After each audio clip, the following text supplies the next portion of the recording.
አደይ ሰው በሚያስፈልጋት ሰዓት ላይ ከጎኗ ሳይሆንላት ቀርቶ ከእንደገና ከዶክተሩ ጋር ሁና ግን ሀሳቧን ስታካፍለው ሲረዳት ሲያይ በጣም ነበር ዴቭ የተበሳጨው። ምክንያቱም ከእሷ ጎን ሆኖ እሷን መረዳት ነበረበት። ሰው ከጎኗ እንዳይሆን እያደረገ እሱም ደግሞ ሳይረዳት እየቀረ እንዴት ነው ታዲያ የሚሆነው? ዶክተሩንና አደይን አንድ ቦታ ላይ ዴቭ አግኝቷቸው ሌላ ችግር ተፈጥሯል። እሱም እንግዲህ ምንድነው የሚሆነው አብረን የምናይ ይሆናል። ሰላም ውድ የተከበራችሁ የቻናሌ ተከታታዮች እንዴት ናችሁ? ከኔ ጋር ሁሉ ሰላም ነው። ሰላማችሁ ይብዛልኝ ባላችሁበት ውድ ቤተሰቦቼ። ለዚህ ቻናል አዲስ ከሆናችሁ ሰብስክራይብ አድርጋችሁ ቤተሰቡን ነባሮች ዌልካም፣ እንኳን በሰላም መጣችሁ ብያለሁ። ተወዳጁ የአደይ ድራማ ዛሬ በተለመደው ሰዓት ተለቋል። እጅግ በጣም አሳዛኝና ከባድ ነገር ነው የተፈጠረው።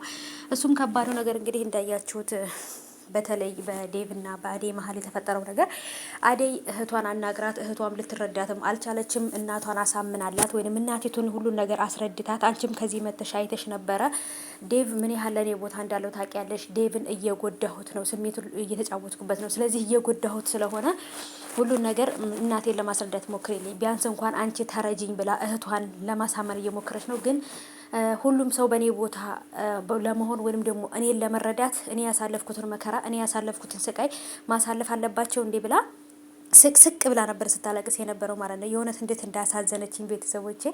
ምክንያቱም አንዳንድ ጊዜ ሰው ከጎናችሁ እያለ ልክ ማንም ሰው ከጎናችሁ እንደሌለ የሚሰማችሁ ነገር አለ ማለት ነውና ያ ነገር ደግሞ ስለዚህ የነገር ደግሞ ምን ያህል ልብ እንደሚሰብርና ምን ያህል ስሜት እንደሚጎዳ ታውቃላችሁ። በጣም ከባድ ነው ማለት ነው። እንግዲህ ገጀራውም እዚህ ጋር ዶክተሩን ሸውዶ ዳይመንድንም ሸውዶ ከመኪናው ወርዷል። ይመቸው ግን ማለት ነው።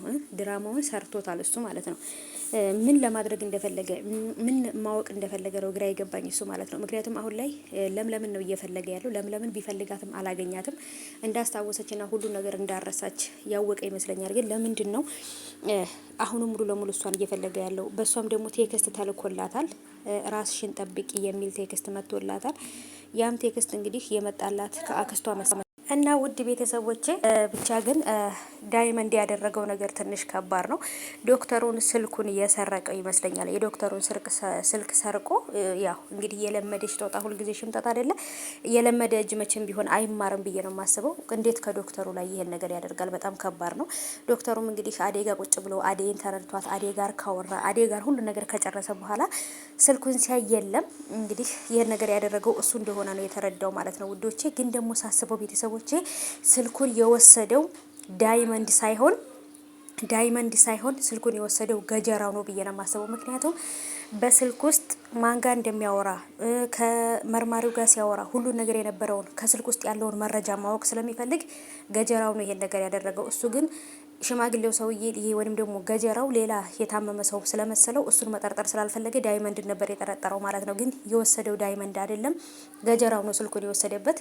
ፍቅር አሁንም ቢሆን ከአደይ ጋራ ግብ ገጥማለች። በጣም ትልቅ ከባድ ችግር ፈጥራለች ማለት ነው። ምክንያቱም ፍቅርን አሁንም ቢሆን አደይን ጠምዳ ይዛታለች። ምክንያቱም በጭራሽ ዴቭ ላንቺ አይሆንሽም፣ የማይሆንሽ ቦታ ላይ ነው የተቀመጥሽው፣ ያለ ቦታሽ ነው የተቀመጥሽው፣ ወደ ቦታሽ ተመለሽ እያለች በጣም ልቧን እየሰበረችው ነው ያለችው ማለት ነው። እውነት ለመናገር ግን እያደረገች ያለችው ነገር ከባድ ነው።